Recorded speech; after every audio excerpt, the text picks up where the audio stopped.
Hey, welcome into the PHNX Cardinals podcast presented to you by the DraftKings Sportsbook app, America's top-rated sportsbook app. Be sure to like, subscribe, leave us a 5-star review wherever you get your podcasts. I'm Johnny Venerable, Bull Brock to my right, the great Frank Sanders to my left. This is your definitive Arizona Cardinal at Las Vegas Raider preview. And gentlemen, we have much to talk about. Bull Brock, you were at practice today once again. We getting healthier? Healthier? Hell yeah. They got Jalen Thompson back out there for second straight day. We saw J.J. Watt. Those guys trending towards playing on Sunday. So two key cogs as far as this defense goes. The group that needed help is getting it. Is it going to be enough to kind of figure things out on the fly after that Week 1 performance, guys? Frank? The cover of our program was J.J. To see J.J. Watt back as a veteran in the locker room and to know that he's talking the game, he's speaking to us, he is encouraging us on what we should do, how to go out and approach the game, how to get ready to play, 4 quarters of football. That's what he's doing. But what's most important, I got my dog back. Like that's how we feel in the locker room. I got my dog back. Like if he's playing this week, we got our dog back, and we're going on the road, and we know we got a veteran that's going to speak into us and show us how to get it done, and we're going to ride together. Like that to me is, to see JJ back is absolutely heartwarming, and also as a former player in the locker room, when I see a vet, I know he knows how to play the game. He knows what 4 quarters of football look like. He knows we're going in hostile territory. He knows what to say. I got my dog back.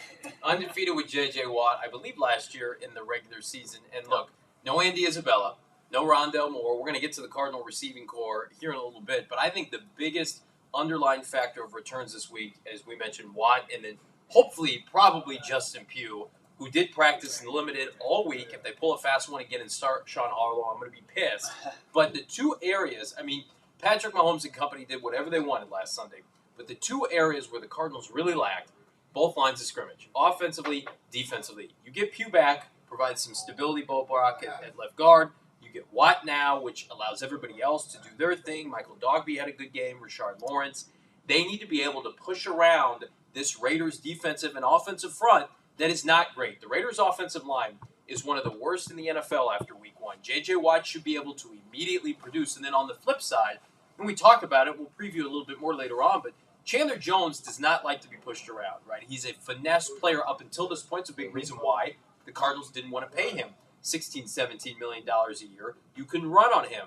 Allowing Justin Pugh to come back where he doesn't have to maybe face Chris Jones, I think is a positive. Yeah, huge. And you've got to combat that interior pressure, which can just be a game wrecker as far as the Cliff Kingsbury air raid offense and what Kyler Murray likes to do. And when he's facing pressure immediately up the gut, they can't do what they want to do offensively. So if you can get a guy in there that knows what he's doing, we'll see if Pugh, a guy who was 265 pounds a couple months ago, who said he was on track to get back to his game weight, which last year was over 300 pounds. I saw him listed at 311. There's no way in hell he's 311 pounds. But if he's closer to that, he's feeling better. He's your best option at left guard. Will Hernandez, Johnny said throughout the week, he was probably your best guard play from last week. But if DJ Humphries, Calvin Beachum can just focus on their assignment, those two absolute monsters coming off the edge, and Max Crosby and the Cardinals' all-time sack leader, who's going to be wearing silver and black in their home opener, that's going to be so huge. But big what's up to Isaiah Picking Spreads. Thanks for joining us on this Friday edition of PHNX Cardinals.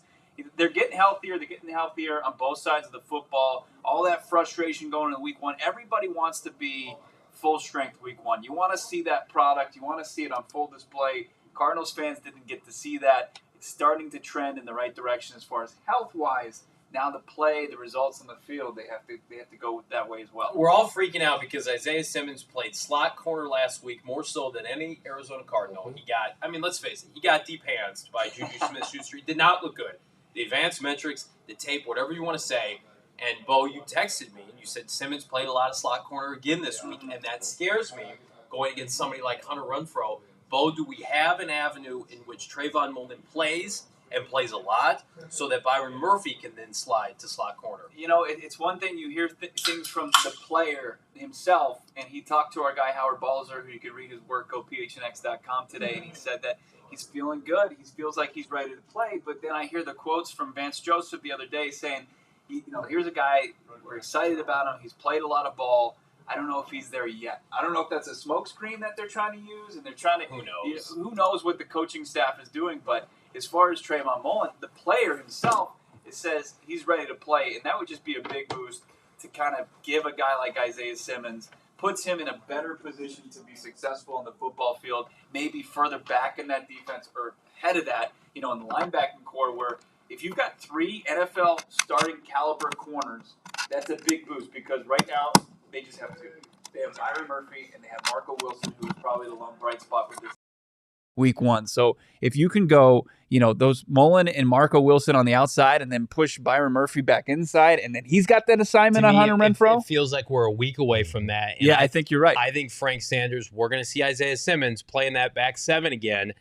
Do you think there's areas that he can improve upon in 1 week's time so he does not get embarrassed again? Well, he will improve. But the reality is that because they didn't have preseason, those guys didn't get those real snaps, those real reps in game time and real time situations. Feels like Isaiah should have played in the preseason. He really should have played. But I think, that's, there's a two-sided conversation that would be if he played in the preseason, then he would have shown if he was bad or good and what his weakness would have been. Yeah. And then it would have made Kansas City explode him even more.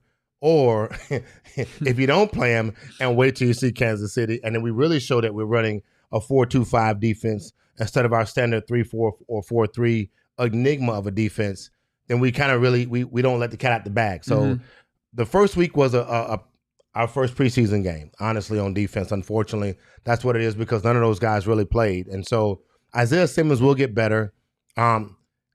He's a 6'4" guy trying to play the line, play 4 guy trying to play, nickel corner, which is basically a 5'7" to 10 guy. Yeah. That's a 4-3 guy, a 4-4 guy that's shaped, that's shifty and moving back and forth, trying to cover a guy like me that's 215, and he had Juju Smith, who's 185 pounds. That's just, it's night and day in the speed column. So he has to make the adjustments.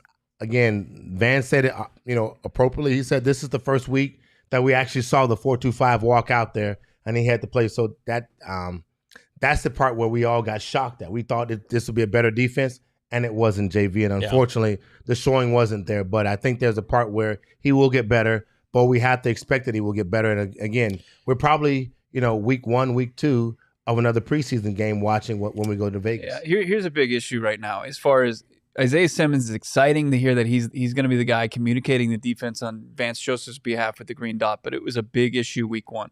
I mean, as far as the calls getting in there, they weren't coming in a timely manner. And hopefully a guy like J.J. Watt, who's not going to be standing around in the huddle being, waiting for Isaiah Simmons to get the call in, he's going to he's going to expect and he's going to have a sense of urgency out there that the defense didn't have in week 1. So you can anticipate that being better. But this is another misstep, in my opinion, on the Arizona Cardinals and their development of Isaiah Simmons is putting him in that position. It's like, hey, we want him to have a big year 3, and just him knowing what his role is out there and then putting this on his plate. I mean, it slows him down because I think the biggest issue with Isaiah Simmons, as you mentioned, 6'4", runs a sub 4.340 or 4.440, right? At that size. Yeah, that size. But he with his hesitancy as far as between the ears, it makes him ineffective out there. Like the best we've seen from Isaiah Simmons is when he's just reacting. When he's out there, he's reacting. When he hits the shit out of Derrick Henry or he lays out Trey Lance, he takes on these big guys, and it's a car accident, right? Yep. But we haven't even seen that because he's so stuck between his ears. And the Arizona Cardinals, I think they're at fault for putting him in that position. It just feels like the best usage for him is to not put him on shifty little slot receivers. Like, go get somebody in the free agent market, go dive off of somebody's practice squad and get somebody that you can have a Band-Aid placeholder for until Antonio Hamilton gets back or Mullen is up and running and ready to go. We talked about it ad nauseum all week. Don't mitigate this defense and make a ton of different holes when in reality you may only have 1 or 2. Putting Isaiah Simmons back, I think just traditional inside linebacker is what's best for this team right now. Nick Vigil, clearly not up for the task. He looked completely out of sorts last week. I think Zaven Collins and Isaiah Simmons, for better or worse, I think you roll with both of them. That's unfortunately not what the Cardinals are going to do. I want to flip to the offensive side, gentlemen. Justin Pugh, we talked about, hopefully maybe is back, but I want to stay on that offensive line. So Zach Ertz practiced all this week. That's promising. Steven Anderson, Max Williams, they're hanging around. Trey McBride, is this the second consecutive week that my guy, number 85, is inactive, especially when you consider, and we're going to get to this, all the injuries at receiver? Yeah, it's one of the most puzzling parts about this coaching staff. And you see, like, it's tiresome. I texted you this last night, Johnny. It's tiresome to see this organization kind of go against the grain of what the rest of the league is doing as far as playing young players. And, we heard it from Cliff about McBride because that's his department. We heard it from Vance Joseph about the defense in his department. And they don't trust these young players. And it's like the only place they can gain trust is in practice. It's like that's a lose-lose situation for this team, Frank. I'm sure you've seen it on full display in your career where guys just have to go out there and not only learn to be successful, they also have to learn to fail on the field, on the playing field. I would like to think that works that way. Yeah. It doesn't. I will say this here. There are guys that can handle a loss in practice. There's guys that can handle a loss in the game, and you realize that they're learning, understanding, and picking up the speed of the game. Yeah. And then next week you see them get better. This is week 1 of last week we saw Isaiah, and it wasn't a great week, but it wasn't a bad week if you look at a lot of things. If we could all go back and dissect how was his footing, where was his head placement at, where was he at before pre-snap and post-snap. All those things matter when the play was called. What was he doing when he saw Juju Smith? How was he when he faced Kelsey? So all those things come into play. I will say that sometimes when you put younger guys out there and they get smashed up pretty bad, the film indicates that they have weaknesses that gets exposed. And next week, the next guy that shows up is still potentially either a Pro Bowler or a top tier guy, and that guy's going to expose the same thing. And so sometimes you got to try to protect guys. But without a doubt, guys have to play. They need the opportunity to play. They need to get an opportunity to show it. And sometimes in practice, because we're all friends, Johnny, I swear to God, Johnny, I would not murder you the same way I would murder you if I was on the opposing team. Yeah. But since we homies in practice, I'm going to protect you. I love Frankie. Yeah. I got Hudson. I got them. But if you was on the other team, I would murder you 100%. And here's the thing. But we're friends. Here's the thing. And that's the difference between practice and real life in football. Trey McBride missed 2 weeks during training camp with an injury. I wonder how much that did to his development. But then, Bo, every time you've been there, when I was there at practice, he looked the part. He is a specimen that the Cardinals just don't have. Like, I love Zach Ertz, but a vertical passing threat at tight end, he is not. He's an underneath player that can break tackles. Trey McBride can do everything. And I think he's a volume type of player. I think he gains confidence. Like, I know it was Colorado State, but goodness, you watched that offense last year and you watch what they've become this year. And we love our friends at DMVR Colorado State podcast, but Trey McBride was the team. And he's an athlete though, Johnny. You saw him Senior Bowl.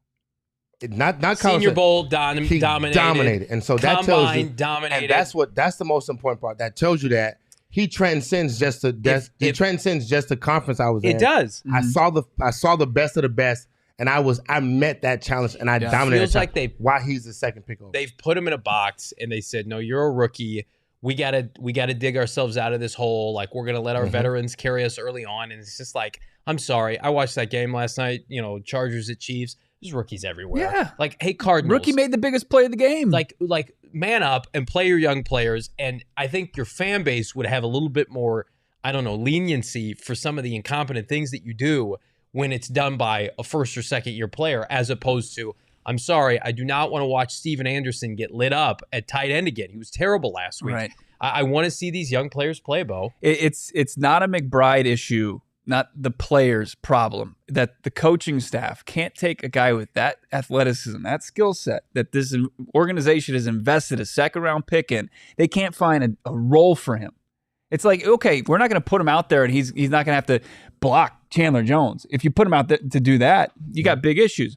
But if you put him out there and you're in a 2 tight end set and you got Zach Ertz, taking the primary defender, you can't find a way to get Trey McBride the ball and make a play. That's on Cliff Kingsbury. That's a coaching issue, in my opinion. It would be, but I'm gonna say this, guys, in the locker room right now, when we're seeing when our guys are not playing that we expect to play, the injury is more serious than they're telling us. Let's just keep it 100. As far as his back, the injury is more serious than they're telling us. Like when they But say he's practicing, right? I mean, he's not. practicing and being able to play 4 quarters of football is different than just practicing. Practicing is a scenario based. It's friendly. It's a little different. No falling on the ground. There's no padding. There's no tackling. There's no hitting. There's no jarring. But I have to believe that if Trey's not playing and some of the guys that are not playing, their injuries are far more serious than what they're telling us. Because if you see a guy practicing, it does not necessarily indicate that he's actually ready to actually go out and face his opponent and be ready to really play 4 quarters of football. If not, remember this here: if I play you, I lose a slot. If I play him, I lose a slot. If you guys are not playing, then I lose 2 positions that I could have used with younger guys that might have been healthier that could give me 4 quarters of football. Yeah. So I'm going to assume that with Trey, because I believe that these guys, the Cardinals right now, have to play the long game because we did not play our guys in preseason.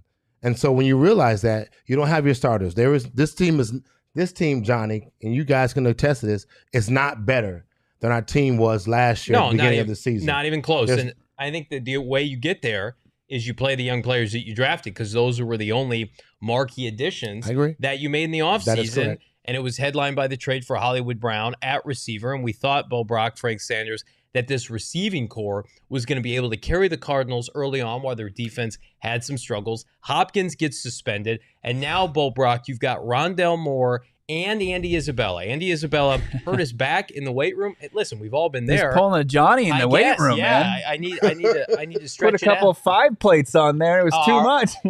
That is egregious. Well, I'm not even going to dive into how inaccurate that statement is down at the Maricopa Gold's gym. But Isabella and Rondell Moore, get it together. This is a Friday show. We're having a good time. The Maricopa Gold's gym. It's a all right. Listen here. All right. I don't even want to get in it. We get a bench press in this room.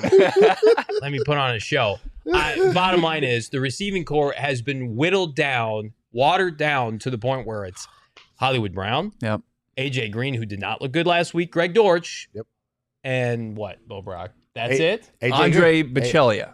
That's not a real player. Yeah, he is. He signed a 2-year contract off the practice squad last week. It was one of the singer? No. The guy who caught the first preseason touchdown for the Arizona Cardinals, who then promptly injured his ankle. They signed him to a 2-year deal off the practice squad. He's on the current active roster, and he's one of 4 healthy wide receivers that the Arizona Cardinals have come Sunday. So another opportunity, say, hey, why can't you play Trey McBride in a couple of formations? You know, he's athletic enough, you would think, to maybe play an X, probably not a Z. Go out there in a 2 tight ends formation. He did in the preseason. Yeah, he did. Split him out. Absolutely, he did. And so they're either going to elevate a guy like Javon Wims or sign him off the practice squad who they just signed, or the kid Cotton who grew up in the state of Arizona, went to Idaho. That's another option right now, or they can sign somebody off the street. But right now, 4 guys available. I'll tell you what, and I saw in the chat, and I thought it was a good point. It might have been Arizona Animal saying, like, we're not going to miss Andy Isabella in his one target from one catch from 2021. But like, when they go 4 wide receiver sets, who's out there? Like, you almost have to, Darrell Williams, maybe? I don't know. Yeah, it's just about to be my point. Is you almost have to put a back out there. And it leads me to what we said last week that I think the Cardinals wanted to do, and the game got away from them because their defense was so egregious. Like, this has to be the week where it's James Conner and Kyler Murray dominating from the ground. Like, it's it has to be. Break glass in case of emergency with Kyler's legs. It's not your bread and butter. You don't want to do it over 17 games. But goodness, when your receiving core is this depleted, and the defense can't play any worse than they did last week. Like, I would be working all the RPOs. I would be having Kyler in single shotgun, direct runs, try to be able to sustain drives with Kyler Murray's legs. Last year, when they were humming, they were a big part of what the Cardinals did 2 years ago when they got off to their 6-3 start. I'm not saying this offense is predicated on Kyler Murray running, but at least until Hopkins comes back, it feels like Kyler's going to have to do a lot of the legwork, no pun intended, Frank Sanders on the ground. Look, I agree with you 100%. What's that guy that always talks about the Harbaugh family? Sly. Sly, look, I'm gonna give you a little plug right now, but it's not the guy in Michigan. It's the guy in Baltimore. We need to take their playbook right now and put it to work, because if our starting receivers are out, we know we got AJ. We know we got a couple players we can move around a little bit, but our running game, our quarterback, and our tight end room is loaded, and we should be able to make this thing happen. So if we're going to do anything, we need to snatch a little playbook from the Baltimore Ravens and put it to work right now, because our guys are not where they need to be. Our healthier guys, our most explosive guys, are not where they need to be. Gregory Dortch played a great game last week, but I mean he's not a threat. He's not going to fear. Nobody's going to be fearful of him. But we really didn't feature Hollywood Brown last week. We need to find ways to move him around a little bit, create some mismatches, and then also I agree with you 100%, Johnny. Let the guys that got the legs, the young legs, and ready to go. We know Kyler's ready to go. Yeah. Probably not 100% solid in the pocket right now. Our offensive line is not solid on pass block because those guys really didn't play a whole bunch in the preseason. A lot of those guys are hurt doing practice, so they didn't really practice a whole bunch. So, but I agree with you 100%. We need to get to that running guy, that pounding ground. Find how to create an identity for this team, and then also keep high-powered offenses that we've been facing, especially in Kansas City, keep them off the field. If you learn how to manage the clock, be a little more aggressive, be a little more physical, take it to 3rd and 1 and 3 and 2, 3rd and 1, 3rd and 2, and figure out, run the clock, wait for 25 seconds off the clock, then you'll keep those guys off the field, and then you allow your offense to kind of go. That would be something me and you would be thinking about, Johnny. I'm just hoping that Cliff is thinking the same thing. Poor Hollywood Brown, if any of that becomes truth. You know, he gets away from Baltimore and like, hey, we're gonna That's a true statement. That's true, very true. And like, for one game though, it could be a big Hollywood Brown game. And you know, Kyler Murray, Frank, he said earlier, he's like, we want to get Hollywood in the spot that other wide receiver ones were in week 1. You saw all these guys with 10 plus targets, 10 catches, and to me, kind of flavors life up a little bit. You like to see that offense, right? We'll get more into the path to victory for the Arizona Cardinals, but let's talk about OG's Brands, one of our favorite Arizona cannabis kitchens. Not one of our favorites, is actually our favorite, and they've got the Flavoring Life sweepstakes. One winner will receive not 1, not 2, but 3 bags of their unbelievable gummies, including orange creamsicle and any of their tropical flavors, an OG's hat, a PHNX shirt of your choice, and a PHNX annual membership. Sign up at gophnx.com. Click the link in the show notes and check out OG's online at ogsbrands.com. You can find them on Instagram at ogsbrands as well. You can also find the products at your local dispensary. Got to be 21 years or older. Pulled a trifecta. You guys know what that is last weekend. In hamstring, shoulder, and ankle. Kind of like that, but during football season, the trifecta is number 1, the Cardinals lost. I lost all my fantasy matchups, and I lost all of my bets. And you can do the same at DraftKings. Hopefully you have better luck than I do. Right now, new customers can bet just $5, get $200 in free bets instantly. Plus, everyone can experience the thrill of DraftKings early win promotion. Bet on any NFL team to win. If your team leads by 10 at any point during the game, you're going to get paid out instantly, even if your team loses. DraftKings, the folks there, paid out over $6 million last Thursday. Can't wait to see what you guys are going to profit off of this weekend. Hopefully, it's the Cardinals getting a dub. It's simple. Download the DraftKings Sportsbook app. Use that promo code PHNX. That's promo code PHNX, only at DraftKings. Minimum age and eligibility restrictions apply. See show notes for details. Gentlemen, my DraftKings pick of the week. I hate to do this, but I feel like it has to be done. Do it. Hunter Renfrow, anytime touchdown out of the slot. If Isaiah Simmons is covering Hunter Renfrow, that's not going to be good. That's not going to be good for anybody. But speaking of the Raiders, gentlemen, we're going to talk a little bit about what scares us from this Raider team. They have a robust receiving core and a veteran franchise-ish quarterback in Derek Carr. But the trio of Renfrow, of course, Davante Adams, who was targeted 17 times last week. He may top that this week. And the tight end, Darren Waller, Bo Brock. I mean, it's a threesome that I would put up against a lot in the NFL. It's a daunting task for a defense that is trying to put it together on the fly, you know, as far as taking those guys down. And, you know, the only thing you can really look to that this defense can take advantage of is the offensive line. With a poor offensive line, it doesn't matter. You can try to play fantasy football all you want, but when the Raiders are going to trot out Colton Miller, who little tie to the Arizona Cardinals. They used the 15th overall pick that they sent to the Raiders in exchange for the 10th overall pick. No one won in that trade. That's like, well, the Raiders won. They got a franchise left tackle. Didn't they just extend him? I mean, he's steady there. But the rest of the line guys, they're starting centers out. They're going to a guy that we kind of followed through the draft process out of Memphis. Was it Dylan Parham? He's going to be there at starting fun. center. That's fun. And then you look at another rookie who's going to be playing on this offensive line, and two journeymen who have like 20 career starts between the two of them. Well, the Alex Leatherwood pick blew up in their face. It did. It was huge. But as far as the strengths, like, you know what you're going to get from Davante Adams. I mean, 17 targets, it could increase to 20, and he could haul down, 15 to 16 of those passes and a couple of them in the red zone. I mean, he's got that rapport with David Carr. That's terrifying.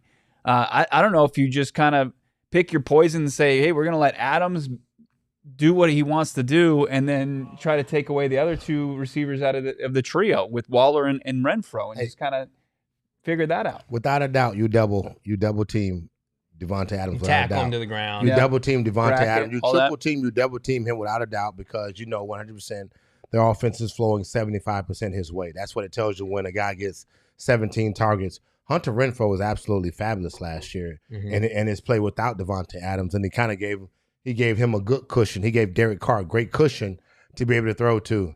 Specs, you're absolutely right. The better I drink, the Cardinals are going to win. But if they don't double team, if they don't double team Davante Adams, we're gonna have our hands full. There is nobody on this team that can cover him one-on-one. There is nobody, and there is no system and scheme that we have to stop him, because they motion him consistently. That's something I would love to see that if we did too. If you want to get Hollywood Brown 10 touches, you got to motion him. You got to put him in slot. You got to move him around. Yeah. You got to allow him to be in a position where he's attacking always. And that's what the Raiders do with Davante Adams. The only way the Cardinals will stop him is if we double team him, make him he's the piece to what we stop.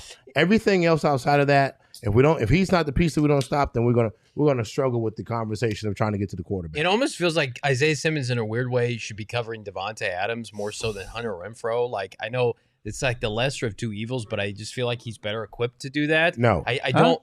No. You don't think so? No. Because he's big. Does he have a baseball bat? No.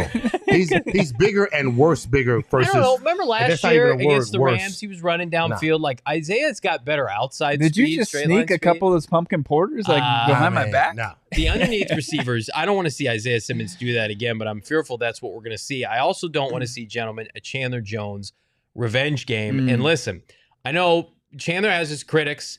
Right, a lot of them right now are Raider fans because he no-showed in week 1. We know what that's like here in Arizona. But Chandler, it goes beyond just, I think, the statistic. Like, he gets pressures. He makes people uncomfortable. DJ Humphries right now kind of working his way back to becoming a franchise left tackle. What hasn't been great. He's got a lately. new contract this offseason. You know, a lot of people got new contracts that are earning but it right now. But Johnny V, you called it and said, why is he not practicing? And then next thing you know, then he opted it. and then he got a new contract. He started practicing. JV, cheers to you on that call I on appreciate PHNX that. Cardinals. Listen, we have our tinfoil hat on every once in a while. You did it well. Too many Cardinals held in and then weren't ready for week 1. Humphries was one of them. He was just pretty average.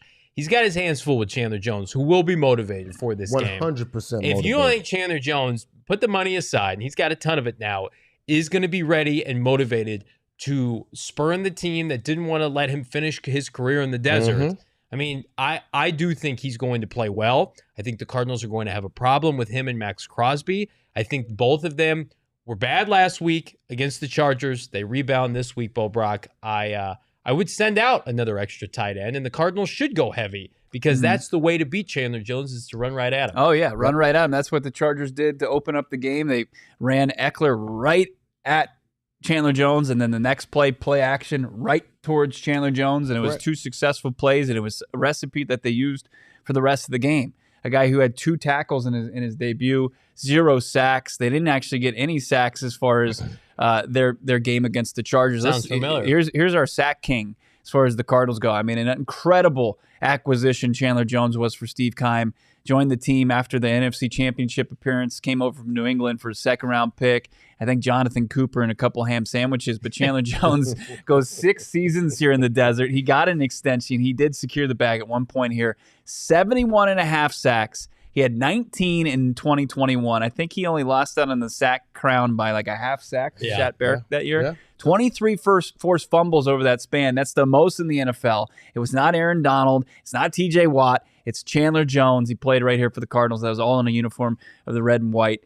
3 Pro Bowls, 2 All-Pros, just an absolute monster. Should be in the Ring of Honor. Like, that's undisputed. He's Easy. the greatest sack player in the Right. history of this franchise. One of the greatest. I think it'll be the best trade in franchise history, more so than the DeAndre Hopkins trade. We'll have to see how that works out. D-Hop hasn't played much these last 2 years.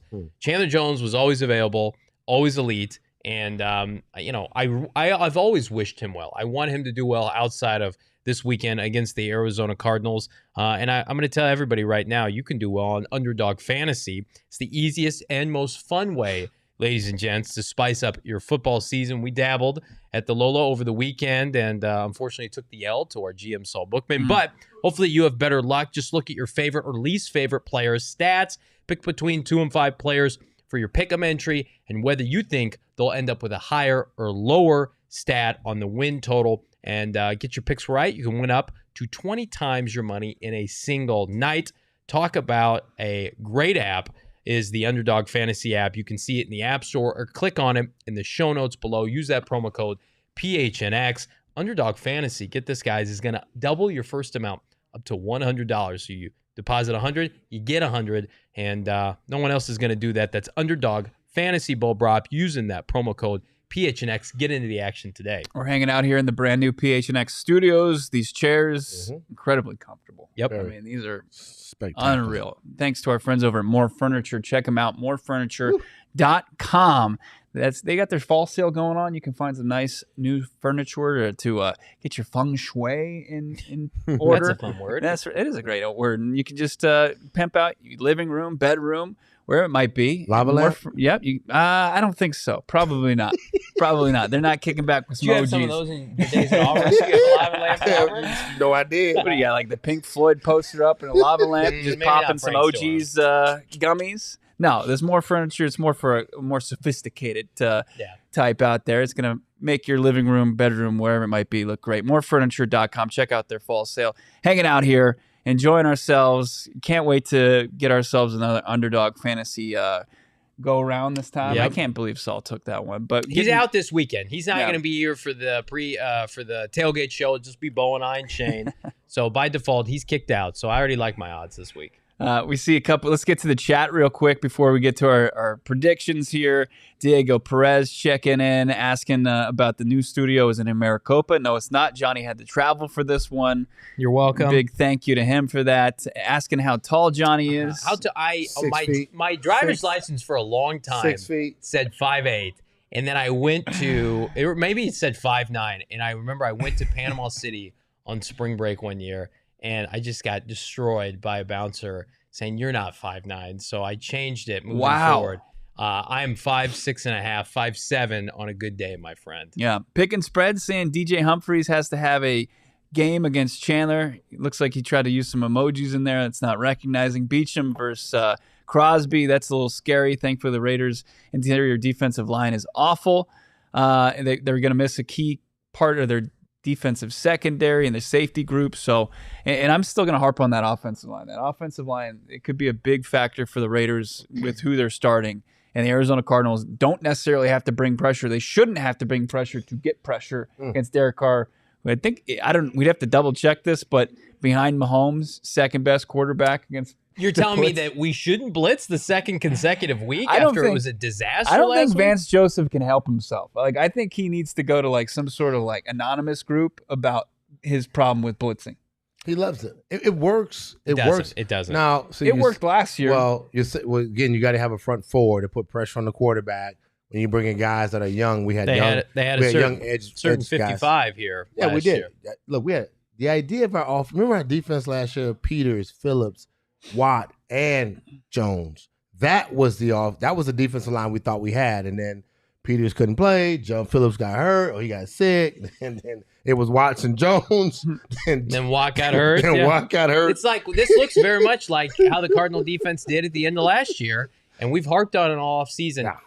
So John Gambadaro, our friend at Arizona Sports, well, my friend, not Bo's friend, reported today that it looks like the Cardinals, I maybe predicated on how they do this weekend, Bo, are tinkering with the idea of calling up Jason Pierre-Paul, JPP, once upon a time, of Giants and Buccaneer fame. 3 fingers, 2 fingers, 4 fingers. Couple Three. nubs. Couple Yeah. nubs? Yeah. Couple nubs? Thing's mangled. I'm going to tell you right now, Sign me up. After what I saw last week, if you're not going to play the rookies, and I got to watch Devon Kennard rush the passer and have one tackle, bring me Jason Pierre-Paul.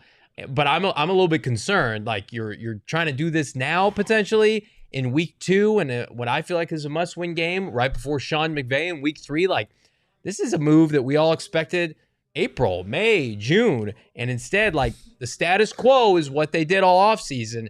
Bo Brock, I believe this is going to be the make or break game for the status quo of this offseason. They put all their chips in internal, scheme, coaching.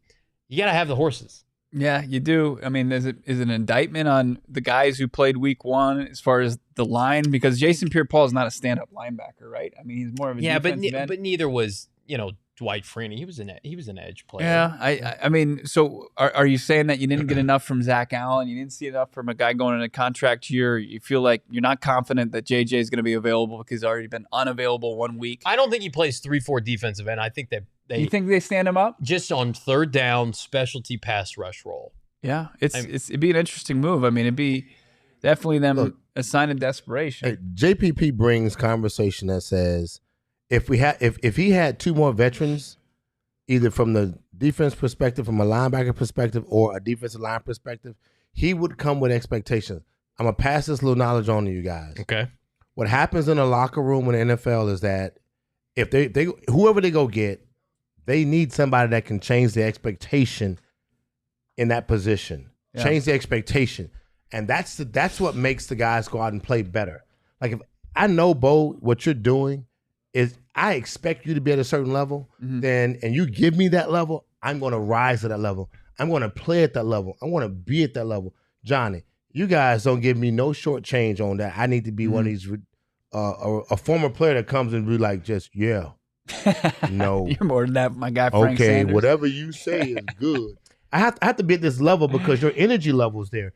Your intelligence level is there. So my expectation is that Johnny's bringing it, Bo's bringing it, so I'm going to bring it. Remember when Peyton Manning went to Denver? Yeah. He changed the locker room. He changed the mentality. The expectation level is that you're going to be at that level. If JPP doesn't bring that level, then it changes the narrative. It's a waste of time. But it might change J.J. Watt's mentality. I'm going to tell you right now, if they go out and have no sacks this weekend, I'm going to be all for it.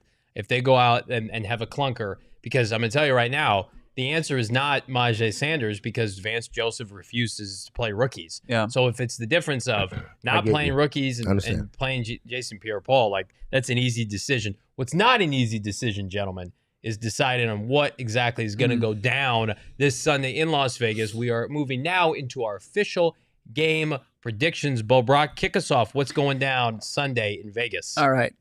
Unfortunately, I think that the Arizona Cardinals in Sin City, the home opener for Raiders squad. Look, I think there's a path to victory, but if you're pressing me, I think that the Raiders pull this one out 31-26. I see a better, more inspired performance by the Arizona Cardinals. We're doing moral victories now. For right now, I'm not the one that's I'm not the one calling this a must win in week 2. I know what the stats say as far as if you start 0-2, the chances next week. I know. Look, I understand that. I did a season prediction where I still had a path to 11 wins, even if they start 0-3. Oh no! It narrows your margin for error.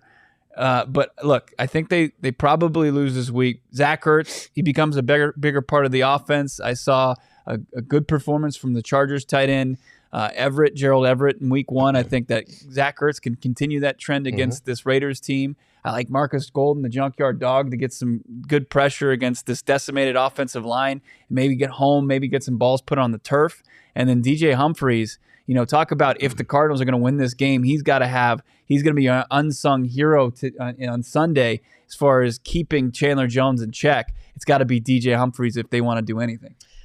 Frank Sanders, your counterpoint? Team, this is not look, chat room, check this out. This is not the 8-0 Cardinals we thought we had last year. This is a new year. This wasn't 2021. This is 2022, JV. So guess what?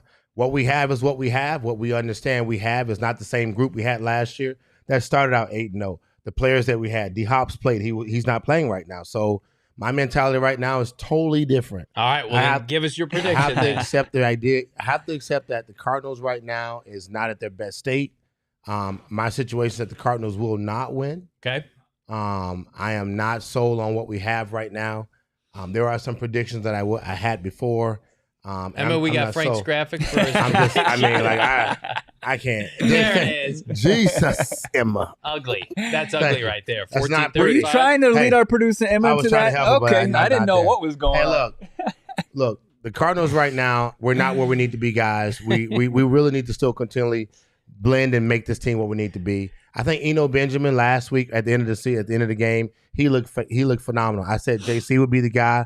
My offensive player this week it'd be Eno, because I believe that he did so much more last week. He was explosive, caught the ball at the backfield, he ran for extra yards. He had not all that was nice, and I expect him to be the same guy. Defensively, I got to go with Byron Murphy because he's going to have the bigger job. I think that they're going to try to make Carr throw the ball a lot more between either Waller, Renfro, or I got Davante Adams, and so I'm hoping that Byron Murphy shows him to be something special. Guess what?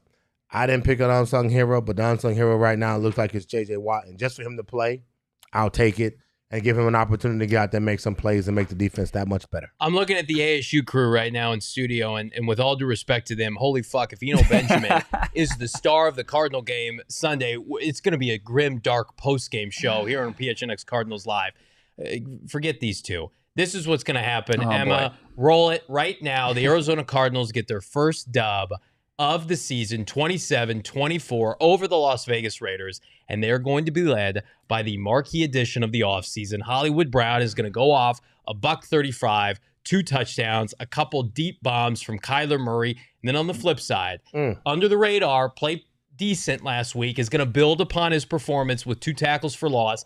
Zaven Collins, who week by week, brick by brick, gets better with each performance. Let him go out against a stagnant Raider offense, not great up front. Let him have a couple tackles behind the line of scrimmage, dare I say, a pass defense or a sack. And then the unsung hero, there he is, the native son. He will be active, in my opinion. Native of what? Native to, don't interrupt me. Colorado State's finest, Trey McBride. Activate him, Cliff. Don't be a fraud. Don't be a coward. Flank him out wide. Let him dominate those mediocre to below average defensive backs for the Las Vegas Raiders. That's your path to victory. Cliff Kingsbury, you are welcome. Thank you. Look, Johnny. Look, if Trey McBride is active, we're having our watch party, 4 Peaks, Sunday, 12:35 or 12:25, right? If Trey McBride, if it comes out 90 minutes before the game that Trey McBride is active, and you come up to me at 4 Peaks and you say, I will McDive for McBride, I will buy you a beer. So not only the $5 gets you in, it gets you a free beer plus a chance to win Cardinals tickets for their next home game. You get 1 beer from that ticket and then a free beer from me. All right? Deal. Let's do it. 4 Peaks watch party, 12:25. Hang out with us all Sunday. We're going to be watching the Cardinals take on the Vegas Raiders. 4 Peaks is going to be unbelievable.